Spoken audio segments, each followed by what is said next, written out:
नमस्कार। मैं अशोक जी एक बार फिर एक नई कल्याणकारी कथा जन कल्याण में लेकर आया हूं।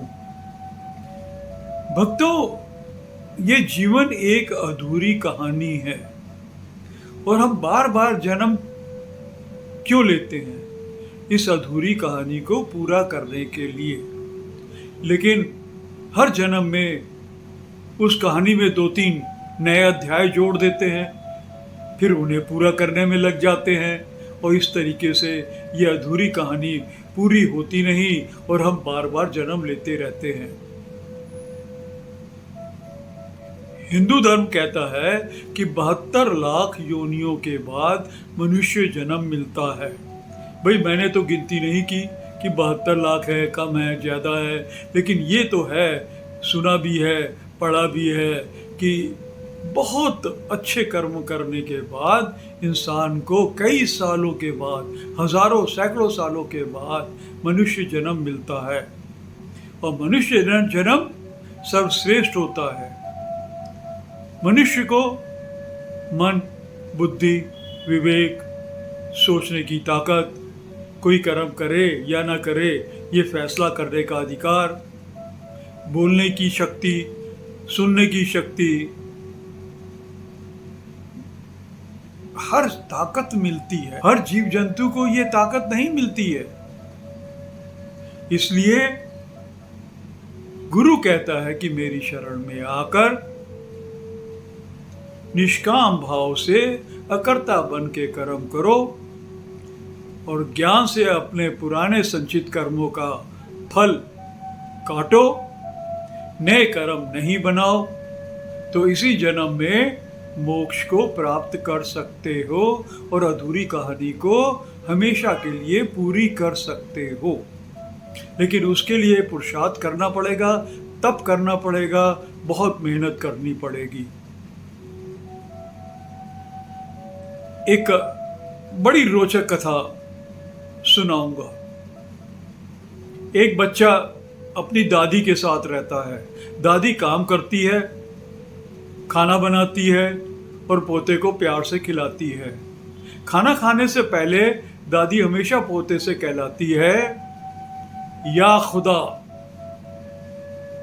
दे दुआ, बनूं महान, करूं जग सेवा और खाऊं मेवा। पोता बहुत ही हंसता है, कहता दादी तुम तो बिल्कुल सठिया गई हो। अरे 2 टाइम खाने का नसीब नहीं है और कहती है कि करूं जग सेवा, खाऊं मेवा और बनूं महान, खाक बनेंगे। लेकिन दादी नियम संयम से चलने वाली, काम करती है, प्यार से पोते को खिलाती है, पोता पढ़ाई करता है और दादी काम करती है। इस घर के बगल में एक छोटा सा कमरा और है, उसमें एक व्यक्ति रहता है। उसकी चाय की दुकान है, गुमटी बनाई हुई है, घर के बाहर रखी है। चाचा का और कोई नहीं है, लेकिन चाचा की चाय बहुत प्रसिद्ध है। लोग बड़े प्यार से चुस्कियाँ ले लेके, बंद मक्खन खा के चाचा की चाय पीते हैं। कई साल बीत जाते हैं। दादी वही रोज का रूटीन, वही बोलना, वही काम, वही खाना बनाना, जीवन चल रहा था। दादी हमेशा प्रसन्न रहती है, अपनी छोटी सी आशाओं को पूरा करते हुए जीवन को बिताती है।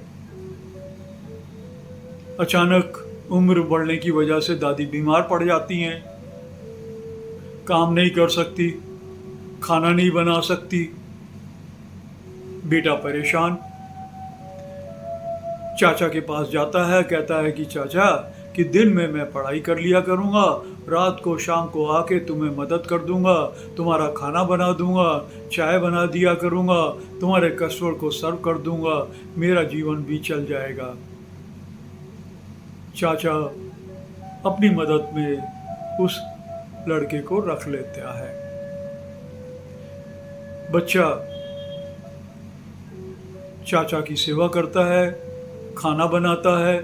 खाना बनाने के बाद चाचा को खिलाता है और अपने और दादी के लिए लेकर अपने कमरे में आ जाता है। और दादी अभी भी पोते से कहती है, बोलो, या खुदा दे दुआ, बनूं महान, करूं जग सेवा, खाऊं मेवा। पोता बोलता है, दादी तुम इतनी बीमार हो, 24 घंटे में एक बार खाती हो, और तो भी इतने शांत मन से हमेशा भगवान को दुआई देती रहती हो। तो दादी बोलती है कि मेरे जीवन की बहुत छोटी छोटी इच्छाएं हैं, वो निराकार पूरी कर देता है, मुझे उससे ज्यादा जरूरत ही नहीं है।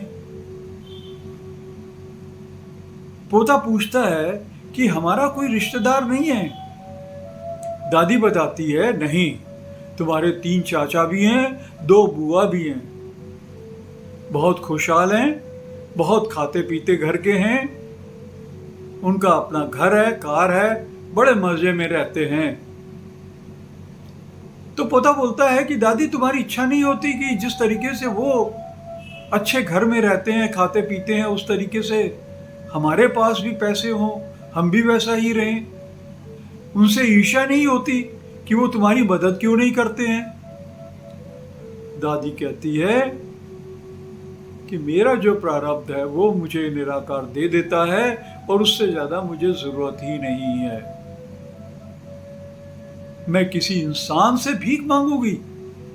किसी इंसान में इतनी ताकत ही नहीं है कि वो तेरी दादी को कुछ दे पाए।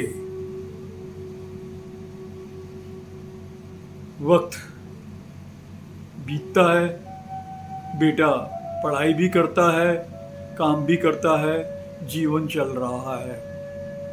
एक दिन अचानक रात को सपने में पोते को निराकार दर्शन देते हैं। तो पोता निराकार से कहता है कि आपको मेरे से क्या दुश्मनी थी जो आपने मुझे ये जीवन दिया? न खाने के लिए पैसे हैं, न 2 टाइम की रोटी मिलती है, दिन भर मेहनत से काम करता हूँ और पढ़ाई करता हूँ और रात को काम करके खाना भी बनाता हूँ, दादी को भी खिलाता हूँ। मेरे इतने अच्छे अच्छे रिश्तेदार हैं, इतने रईस हैं, लेकिन वो इतने माया जाल में फंसे हुए हैं कि किसी की सेवा ही नहीं करते हैं। निराकार उससे पूछता है कि अगर तुम होते तो क्या करते? कहता, अगर मेरे पास इतना पैसा होता तो जितना जरूरी है मैं अपनी जरूरत पूरी करके बाकी का जिनके पास नहीं है उनको दान कर देता। निराकार कहता है, अच्छा, जितना बचता वो सारा तुम दान कर देते? पोता कहता, हाँ बिल्कुल कर देता। निराकार कहता है, वास्तव में तुम बहुत अच्छे बच्चे हो, तुम्हें मैं आशीर्वाद देता हूं कि अपनी सोच को पूरा कर लो। निराकार चले जाते हैं। पोता वक्त से सुबह उठ जाता है। एक दिन अचानक बगल का जो चाचा है उसका शरीर शांत हो जाता है। उसका कोई था नहीं, इसलिए गुमती और बगल का कमरा इस पोते को मिल जाता है। अपनी मदद के लिए एक वर्कर रख लेता है, क्योंकि उसे पढ़ाई करनी है, और रात को शाम को आके खुद काम करता है और जीवन को चलाता है। अचानक रात को उसे निराकार का फिर दर्शन होता है। निराकार कहता है, अब तो तुम चाचा की कमाई का पूरे हिस्सेदार बन गए हो, अब तो कुछ पैसे बच ही जाते होंगे। तुम्हारी तो बड़ी इच्छा है ना कि अपनी जरूरत पूरी करके दान करने की। पोता कहता है, हाँ बिल्कुल मेरी इच्छा है, लेकिन तुम देख ही रहे हो कि आजकल मेरी दादी की तबीयत बड़ी खराब रहती है। दादी का इलाज करने के लिए मुझे महंगी महंगी दवाइयाँ खरीदनी पड़ती हैं, मुझे डॉक्टर को पैसे देने पड़ते हैं। जो एक्स्ट्रा कमाई होती है उससे ज़्यादा खर्च हो जाता है। जैसे ही मेरे पास एक्स्ट्रा पैसा आएगा मैं दान करूँगा। निराकार कहता, हाँ भाई, तुम्हें मेहनत तो करनी पड़ रही है, दवाई तो खरीदनी पड़ रही है। कुछ साल ऐसे ही फिर बीत जाते हैं। एक दिन अचानक दादी की तबीयत बहुत खराब हो जाती है, बड़ा दुखी होता है। दादी खांसते जा रही है, खांसते जा रही है और बेहोश सी हो रही है। उसके पास कोई साधन नहीं है। बगल से एक ठेले को पकड़ लाता है, उसमें दादी को बिठा के डॉक्टर के पास ले जाने का प्रोग्राम बनाता है। लेकिन चलने से पहले दादी का शरीर शांत हो जाता है। बहुत रोता है कि अब तो मेरा कोई भी नहीं है, रिश्तेदारों को मैं जानता नहीं, एक दादी है वो भी चली गई। हिम्मत करके दादी का अंतिम संस्कार करता है। बहुत दुखी रहता है। कुछ समय बाद फिर जीवन पुराने ढर्रे में आ जाता है। दिन भर चाय की दुकान, पढ़ाई लिखाई, शाम को खाना बनाना और सो जाना। एक दिन फिर निराकार से मुलाकात हो जाती है। निराकार कहता है, भाई बड़े अफसोस की बात है कि तुम्हारी दादी भी चली गई, अब तुम अकेले हो गए हो। लेकिन बेचारी बड़ी बीमार थी। अच्छा है कि उसको शांत मन से स्वर्ग का मार्ग मिला, नहीं तो दिन भर दवाइयाँ खा खा के परेशान रहती थी। अब वो सब झंझटों से मुक्त हो गई है। बेटा कहता, हाँ मुक्त तो हो गई है, लेकिन मैं अकेला हो गया हूँ। तो निराकार कहते हैं कि अब तो दादी की दवाइयों पर भी खर्च नहीं होता है, अब तो काफ़ी तुम्हारी दुकान भी चल रही है, कमाई भी काफ़ी हो रही होगी, इसलिए पैसे काफ़ी बच जाते होंगे। वो दान कब शुरू करोगे? पोता बोलता है, तुम्हें मालूम है कि मैं कितनी मेहनत से पढ़ाई करता हूँ? तुम्हें मालूम है कि अब मैंने इंटरमीडिएट कर लिया है? तुम्हें मालूम है कि मैं आगे डॉक्टर बनना चाहता हूँ और मैंने एडमिशन टेस्ट दिया है, उसमें अव्वल नंबर से आगे पास हुआ हूँ और एक परेशानी आ गई है। निराकार बोलता है, क्या परेशानी? भाई MBBS की पढ़ाई के लिए बहुत फीस देनी है और मेरे पास फीस बिल्कुल नहीं है। मैं इस समय इतनी मेहनत कर रहा हूँ, ज़्यादा से ज़्यादा काम कर रहा हूँ ताकि फीस का जुगाड़ कर लूँ, लेकिन अभी तक फीस मेरे पास इकट्ठी नहीं हो पाई है और 10-15 दिन में मुझे पूरी फीस जमा करनी है। निराकार कहता है, हाँ भाई तुम्हारी जिम्मेवारी तो काफ़ी ज़्यादा है। मैं आशीर्वाद देता हूँ कि तेरी ज़रूरत जल्दी पूरी हो जाए। अब ये पोता जो है वो अपनी चाय की दुकान 24 घंटे चलाता है, दिन को भी और रात को भी, क्योंकि उसे फीस जमा करनी है। एक दिन रात को अंधेरी रात, आंधी चल रही, एक कार आके रुकती है। उसके अंदर से एक सेठ जी निकलते हैं। सेठ जी थके हुए होते हैं और चाचा की चाय की दुकान में बैठ के चाय की चुस्की लेने लगते हैं। अंदर कमरा भी था, थोड़ा सा आराम भी करने लगते हैं और जैसे ही आंधी रुकती है कार में बैठकर चले जाते हैं। सवेरे पोता उठता है तो देखता है कि जहाँ पे सेठ जी लेटे हुए थे वहाँ पे उनका पर्स, उनका मोबाइल वहीं पर है। मोबाइल डिस्चार्ज हो चुका है, फ़ोन कर नहीं सकता। उनके पर्स से उसे आईडी मिलता है। दौड़ते हुए सारे काम छोड़ के शहर चला जाता है और शहर में सेठ साहब से कहता है कि कल रात को जब आप मेरे यहाँ आए थे चाय पीने के लिए तो ये पर्स आपका वहाँ छूट गया है। सेठ ने कहा, तुमने देखा है इस पर्स में कितना है, कितने पैसे हैं? नोटों से भरा हुआ है। तुमने इसको निकालने की भी कोशिश नहीं की। बड़ा खुश होता है कि कुछ लोग इतने ईमानदार भी हैं। सेठ इनाम देने का कोशिश करता है, लेकिन बेटा कहता है कि मेरे प्रारब्ध का निराकार मुझे दे देता है, मुझे किसी की सेवा की जरूरत नहीं है। और बगैर कुछ लिए, बगैर कुछ खाए पिए, जैसे आया था पर्स दे के अपने वापस गांव में आ जाता है। दूसरे दिन बेटा बहुत परेशान है कि अब 2 दिन के बाद मुझे फीस जमा करनी है और पैसे मेरे पास नहीं है। निराकार ने आशीर्वाद तो दिया था, लेकिन आशीर्वाद फलीभूत नहीं हो रहा है। बहुत दुखी है।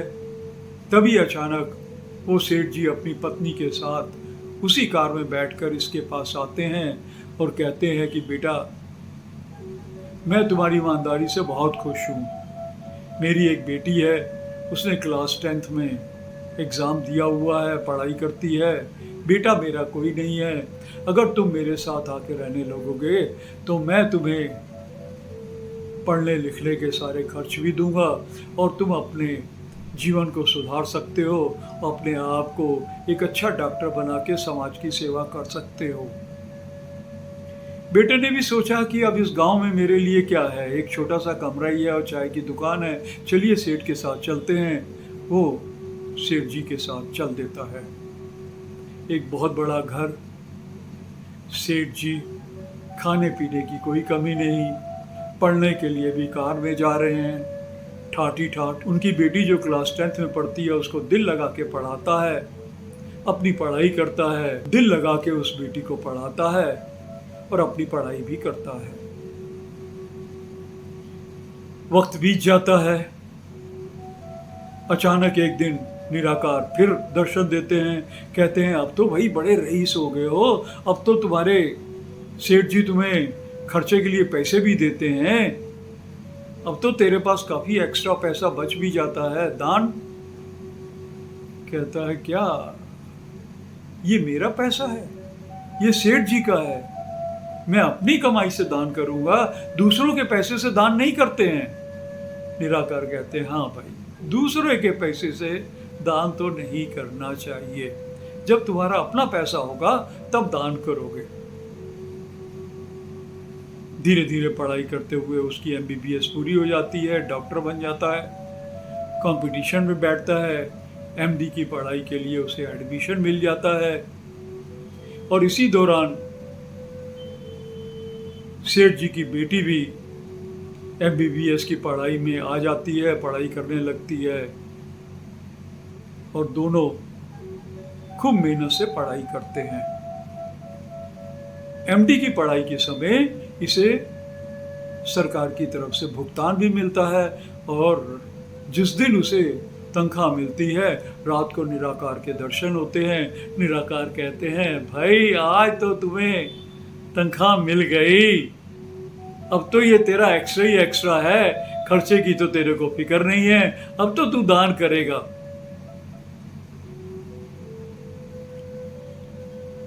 बेटा कहता है कि मुझे MD करने के बाद नौकरी नहीं करनी है, मुझे अपनी क्लिनिक बनानी है।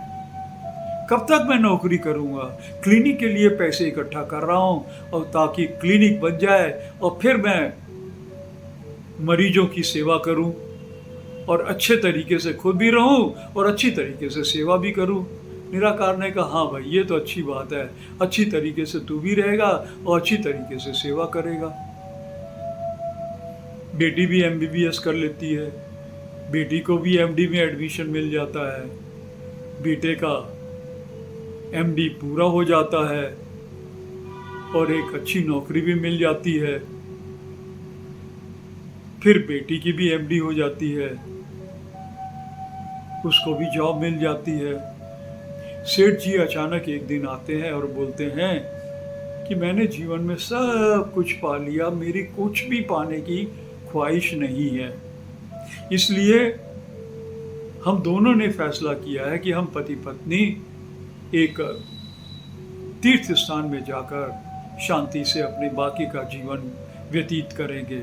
और ये सारा घर और मेरे जितने पैसे हैं मैंने आप दोनों के नाम पर कर दिए हैं, और मेरी एक रिक्वेस्ट है कि आप दोनों शादी कर लो और अपना काम, अपना जीवन प्यार और इज्जत से काटो। दोनों तैयार हो जाते हैं, शादी हो जाती है और सेठ जी तीर्थ स्थान को चले जाते हैं। निराकार के दर्शन होते हैं कि भाई अब तो तुम सब चीज के मालिक बन गए।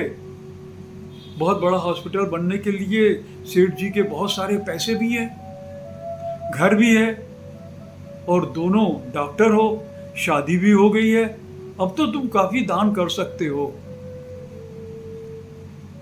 बेटा कहता है हाँ, अब मैं दान कर सकता हूं, लेकिन हमने सोचा ये है कि हम अस्पताल बहुत अच्छा बनाए, उसमें अच्छी अच्छी सुविधाएं प्राप्त हों, और ताकि मरीजों को हिंदुस्तान में ही अच्छा इलाज मिल जाए।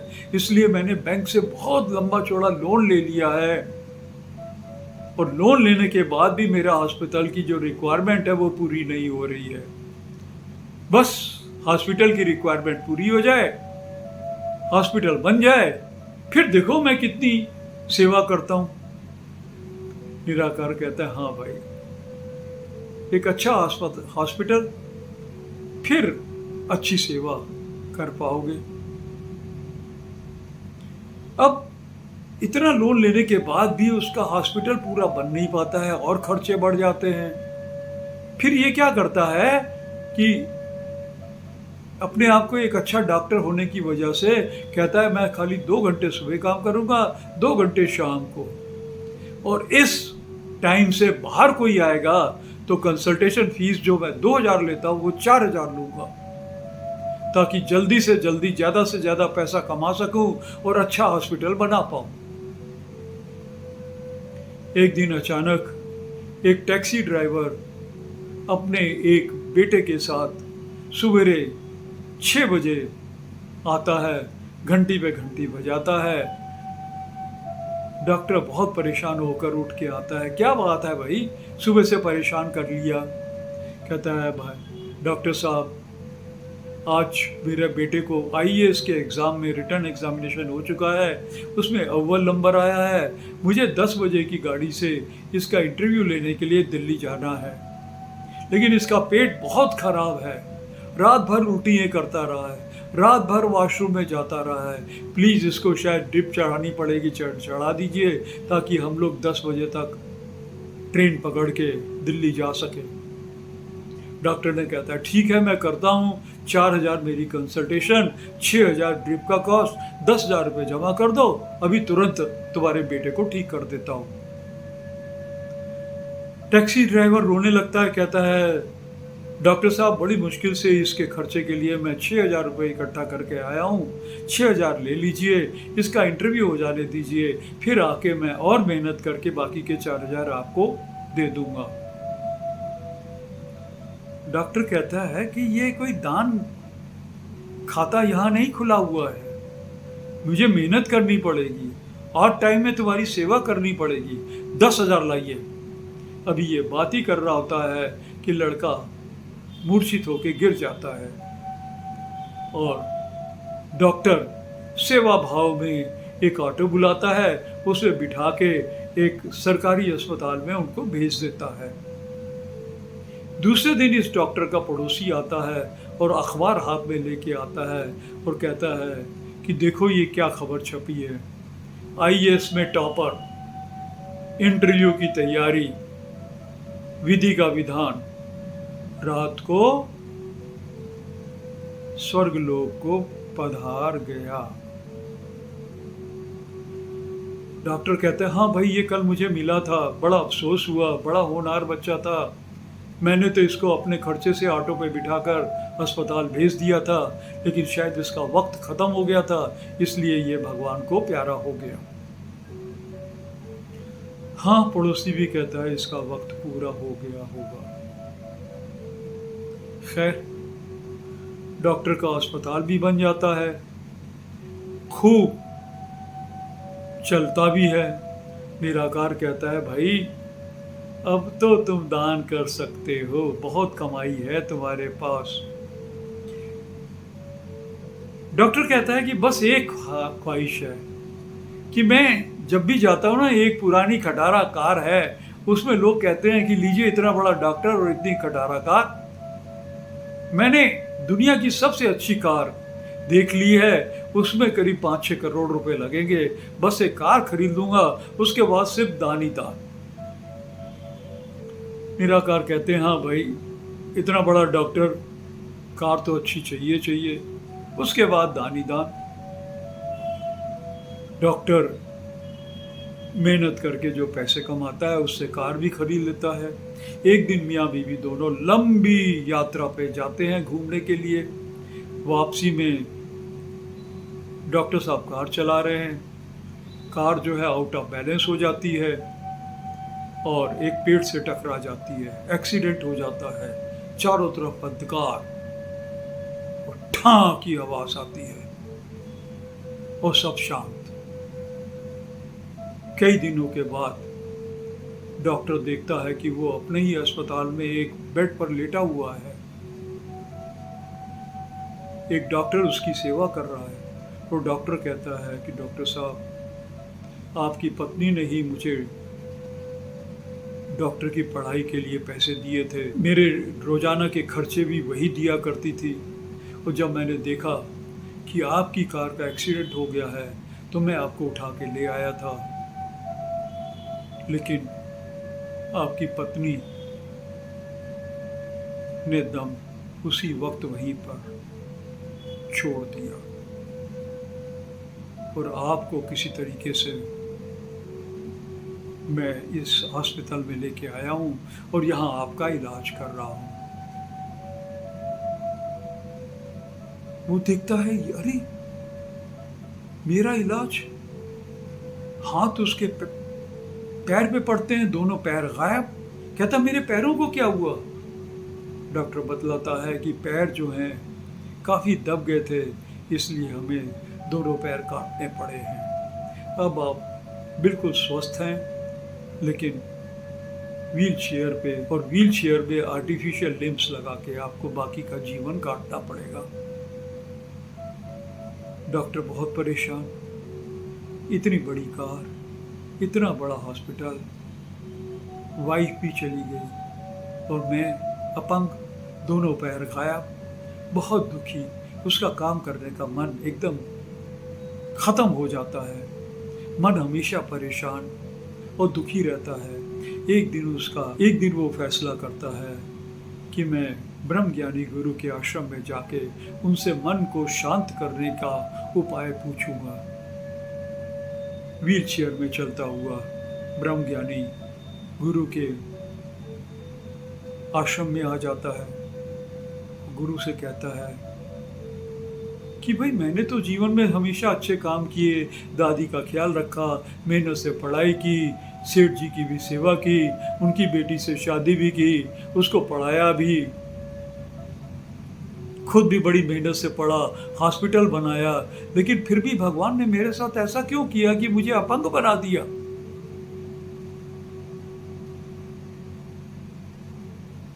गुरु ने कहा हाँ भाई, वास्तव में तुम्हारे साथ बहुत ही अन्याय हुआ है। तुम एक काम करो, मन को शांत करने के लिए 10 दिन यहाँ शांत चुपचाप अकेले कमरे में बैठो। मैं विश्वास दिलाता हूँ कि तुम्हें शांति मिलेगी। गुरु के आदेश अनुसार कमरे में बैठ जाता है, लेकिन बार बार उसका ध्यान अपने कटे हुए पैरों पे चला जाता है। बहुत दुखी होता है कि ये क्या, बाकी का जीवन मैं अपंग बनकर काटूंगा। उसे रात भर नींद नहीं आती, वैसा ही बैठा रहता है। दूसरे दिन फिर उसी कमरे में शांत बैठा हुआ है। उसकी मदद के लिए लोग आते हैं, नहलाते हैं, कपड़े बदलते हैं, खाना देते हैं, चले जाते हैं, और फिर वही कमरे में शांत बैठा रहता है। थोड़ा सा भगवान के प्रति विचार प्रकट करते हुए कहता है कि चलो, यहाँ पे शांति मिल रही है और मेरी सेवा के लिए लोग भी आ जाते हैं। दूसरे दिन वो थोड़ा सा शांत मन से आंखें बंद करके बैठता है। उसे थोड़ा अच्छा लगता है। कहता है कि शायद मेरा यही जीवन होगा। तीसरे दिन फिर उसकी सेवा हो जाती है और सोचने लगता है कि यार यहाँ कितना फ़ायदा है। ना मुझे अस्पताल की फिक्र है, ना किसी पेशेंट को देखने का फिक्र है, ना खाना बनाने का फिक्र है। आराम से रह रहा हूँ। ईश्वर ने कितना मेरी मदद की है और सब काम ऑटोमेटिक हो रहे हैं। उस दिन उसे और मन के अंदर शांति मिलती है और आंखें बंद करके रात को काटता है और सवेरे फिर वही दिनचर्या। अगले दिन क्या करता है कि आंखें बंद करके वो अंदर झांकता है। वो कहता है कि सच पूछो तो ये जो मेरे पैर कटे हैं ये मेरे ही कर्म की कहानी है। अब उसे अपने पुराने सारे कर्म एक एक करके याद आने लगते हैं और एक बार फिर कहता है, या खुदा दे दुआ, बनूं महान, करूं जग सेवा, खाऊं मेवा। दिल में फैसला कर लेता है कि जैसे ही मैं 10 दिन यहाँ पे पूरे कर लूँगा, जाकर हॉस्पिटल को किसी ट्रस्ट को दे दूँगा और जितने पैसे सेठ जी ने दिए थे वो सारे बैंक में जमा कर दूँगा और उन्हीं के ब्याज से वो हॉस्पिटल चलेगा और लोगों का इलाज फ्री में होगा। ये सोचकर उसको और मन में शांति आती है। एक दिन और कट जाता है और दूसरे दिन फैसला करता है कि मुझे क्या करना होगा। मैं जाऊंगा वहीं अपने गांव में जाऊंगा जहां पर दादी के साथ रहता था और उसी कमरे में रहकर गांव वालों को फ्री में इलाज करूंगा और उनकी सेवा करूंगा। ये जैसे ही ख्याल आता है तो उसे और शांति मिलती है। फिर सोचता है कि वहाँ पे जाके मैं कभी भी खाना नहीं बनाऊंगा, गांव वाले जो प्यार से खिला देंगे बस उतना ही खाऊंगा। फिर फैसला करता है कि मैं गांव वालों से इलाज के लिए कोई पैसे नहीं लूंगा, फ्री में सबकी सेवा करूंगा। जितना वो सोचता जाता है उतना ही उसको शांति मिलती है। 10 दिन पूरे हो जाते हैं। गुरु कहते हैं कि अब यहाँ से प्रस्थान करने का तेरा वक्त आ गया है, तुझे जाना पड़ेगा। डॉक्टर पूछता है कि गुरु मेरे एक सवाल का जवाब दीजिए, मेरी पत्नी की मौत क्यों हुई? गुरु कहते हैं कि वो खुशनसीब थी, उसका प्रारब्ध इतना ही था, वो उसने प्रारब्ध काटा और अपने जीवन में कोई भावी नहीं बनाई और वो मोक्ष को प्राप्त हुई, वो स्वर्ग में गई है। तो पूछता है कि फिर मैं क्यों नहीं मरा, मेरे क्यों पैर कट गए? उन्होंने कहा तेरे पैर इसलिए कट गए कि अभी तुझे अपना प्रारब्ध काटना था। ईश्वर ने तुझे मौका दिया है कि इसी जन्म में रहकर अपने प्रारब्ध काट लो। मनुष्य जन्म तुझे प्राप्त हुआ है और मोक्ष को प्राप्त करो। अब तुम्हें काफी ज्ञान प्राप्त हो चुका है 10 दिनों की शांति से और मैं उम्मीद करता हूं कि तुम अकर्ता बनकर निष्काम भाव से जनता की सेवा करोगे और मोक्ष को प्राप्त करोगे। डॉक्टर साहब पैर छू के चले जाते हैं। जिस तरीके से सोचा था हॉस्पिटल का अरेंजमेंट करके वो गांव में चले जाते हैं और गांव में जनता की सेवा करने लग जाते हैं। किसी से कोई फीस नहीं लेते हैं, जो खाने को मिलता है वही खाते हैं, कभी खाना वाना कुछ नहीं बनाते, उन्हें किसी चीज़ की ज़रूरत ही नहीं है।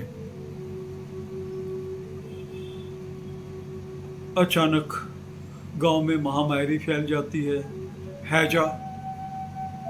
गांव के सारे बीमारी से त्रस्त हो जाते हैं। दौड़ते दौड़ते जाता है, सरकार से मदद लेता है, हैजा की दवाइयाँ लेके आता है और सबकी सेवा करता है।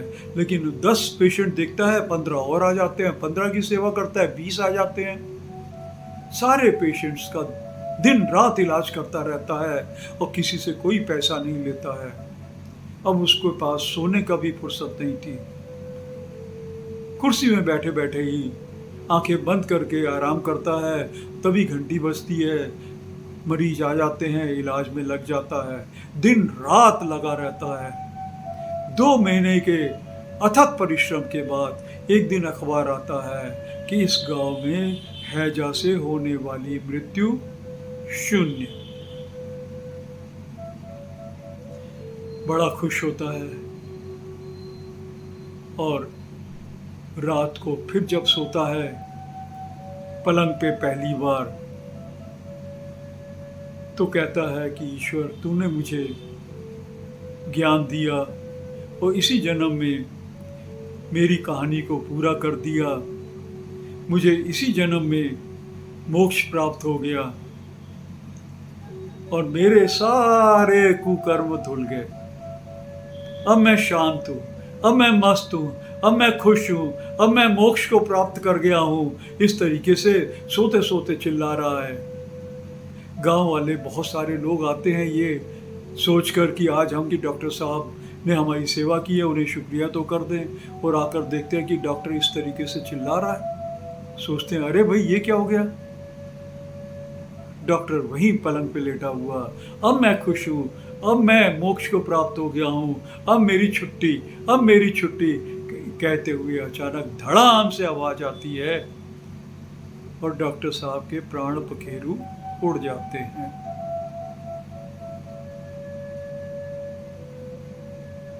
जीवन की कहानी अधूरी नहीं, पूरी हो गई। मनुष्य जन्म में ही मोक्ष को पा लिया।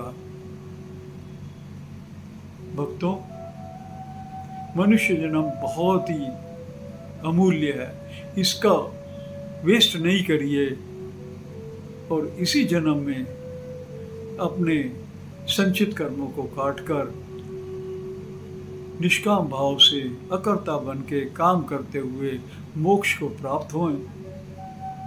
ये मेरी निराकार से दुआ है। ईश्वर